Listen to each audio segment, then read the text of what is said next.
You know that feeling when you read a headline about a booming economy and you just think, wait, am I living in an alternate reality? Right now, by every official measure, the economy appears to be perfectly fine. Unemployment is hanging out around 4%, job growth looks super strong on paper, and gross domestic product just keeps climbing. But there's this massive disconnect between those glossy economic headlines and the very real financial squeeze everyday people are actually feeling at the grocery store and the gas pump.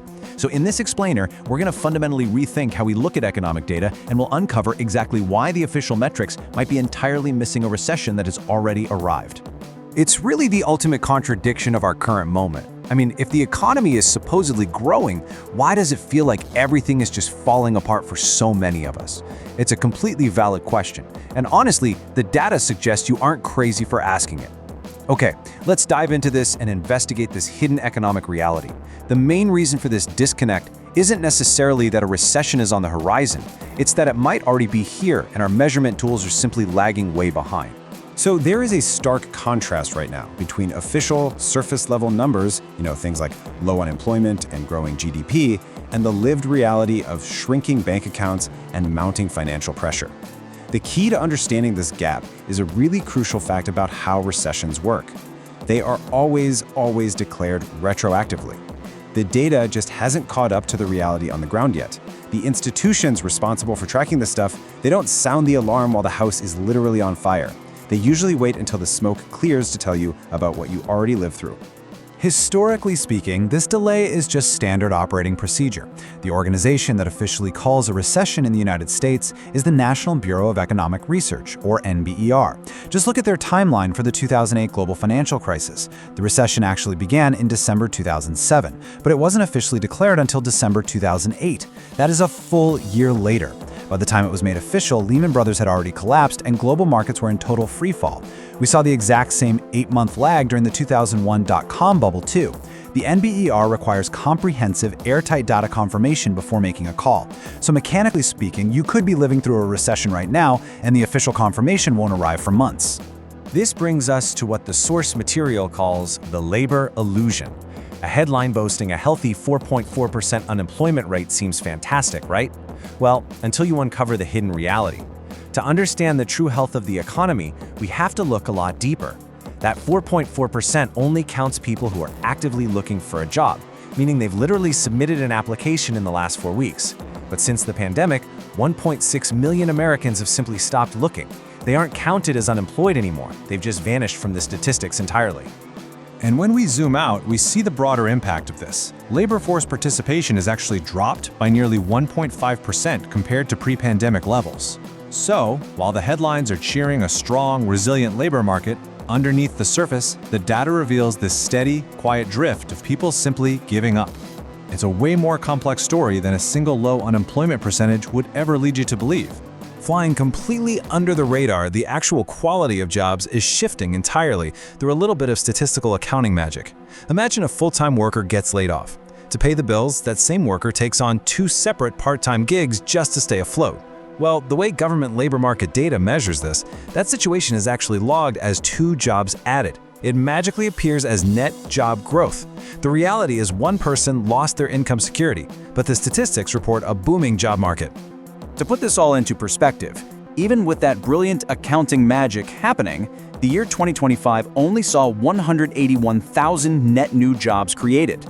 As a result, there are now 4.4 million Americans stuck in part-time work simply because they cannot find full-time employment. Full-time positions with benefits and security are being systematically replaced by multiple part-time roles. The employment statistics seem incredibly healthy, but it's an illusion. Honestly, it's kind of like saying the housing market is booming because everyone was forced to downsize from a house into a studio apartment. And this intense pressure in the labor market spills directly over into how Americans are living day to day. As the source material acutely describes, many people are now holding their lifestyle together with a plastic poison. Cumulative inflation has surged over 25% since 2020. Because wages just haven't kept pace with these soaring costs, everyday people aren't just using credit cards for the points or convenience anymore. They're heavily relying on them to cover basic life necessities just to survive the month. So, the absolutely crucial point here is this staggering number, $1.28 trillion. That was the record high for credit card debt at the end of 2025. When the media praises the economy for maintaining strong consumer spending, we really have to look at exactly what is funding that spending. People aren't spending more because their real earnings have gone up, they are spending more because they are borrowing more. It's a massive, completely debt-fueled mirage. And making that $1.28 trillion debt burden even more precarious is this figure right here, 22%. That is the average interest rate currently sitting on those credit cards. This is a highly, highly unsustainable consumer credit bubble. I mean, borrowing at 22% just to buy groceries is a temporary solution that is rapidly creating a deeply entrenched long-term financial problem for millions of households. And this brilliantly illustrates the squeeze consumers are in right now. Historically, Americans saved about 8% of their income. Today, the personal savings rate has completely collapsed down to just 4.5%. This is textbook pre-recession behavior. Households are stretching themselves incredibly thin with high-interest debt just to maintain their standard of living while their real income stagnates. We literally saw this exact same movie play out back in 2007 when strong consumer spending was cheered by the media right before the entire system came crashing down. But the cracks aren't just limited to everyday consumers' wallets, right? They are spreading rapidly into the corporate world too. The leading economic index, which is an indicator specifically designed to predict recessions, has declined for 6 consecutive months. That's the exact same pattern we saw before the 2001 and 2008 recessions. Furthermore, commercial bankruptcies have spiked over 7%, reaching over 24,000 filings. That is the highest level we've seen in over a decade. Companies that managed to survive on cheap pandemic-era financing are now hitting a brick wall as economic conditions tighten up. When you pull it all together, you get this undeniable constellation of pre-recession indicators. Think of it like your car's dashboard. You've got falling labor force participation, shrinking purchasing power, accelerating credit use, and vanishing savings. If just one of these metrics had a bad month, sure, you might dismiss it as a false alarm. But when the check engine light, the oil pressure warning, and the brake light all come on at the exact same time, well, something much deeper and more systemic is happening under the hood. Which brings us right back to our million-dollar question. Why did the official numbers still look healthy when the lived economy feels anything but? Well, the answer actually lies in the fundamental structural flaws of how we measure economic health. The systems we rely on weren't just created way back in the 1940s, they've been systematically revised over the decades in ways that effectively hide bad data and obscure the real cracks in the system. At the very heart of this statistical disconnect is a concept known as Goodhart's Law. It states, the moment a metric becomes a target, it stops being a good metric. Once policymakers, institutions, and financial markets start heavily optimizing their behavior just to hit a specific target number, they inherently stop optimizing for reality. The metric totally loses its true value as an accurate reflection of the environment. And we can clearly see Goodhart's Law in action across our major economic indicators today. We're no longer measuring the economy, we are actively managing the metrics. For unemployment, working just 1 single hour a week driving for DoorDash puts you in the exact same employed bucket as a full-time salaried software engineer. The goal becomes lowering the headline unemployment number, not actually improving job quality. For GDP, credit-driven spending is treated exactly the same as income-driven spending, which maximizes output rather than well-being.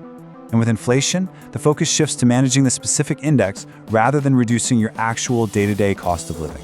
Because of this massive gap between measurement and reality, recessions have a place to hide, at least until they become simply too obvious to ignore. But the real economy always leaves clues. Once you understand the illusion of these metrics, it completely empowers you to look deeper. When you hear reports of massive job growth, ask about job quality. When you hear about wage growth, immediately check it against cumulative inflation. And when consumer spending looks incredibly strong, look at the credit card debt that's actually fueling it. Ultimately, the economy people live in and the economy being reported on are not always the same thing. The historical pattern of deteriorating labor markets, expanding credit, and disappearing savings has preceded every single major recession.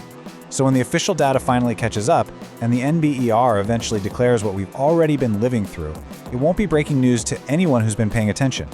The only question left is, when the dust finally settles and the numbers align with reality, will you be prepared or will you be blindsided?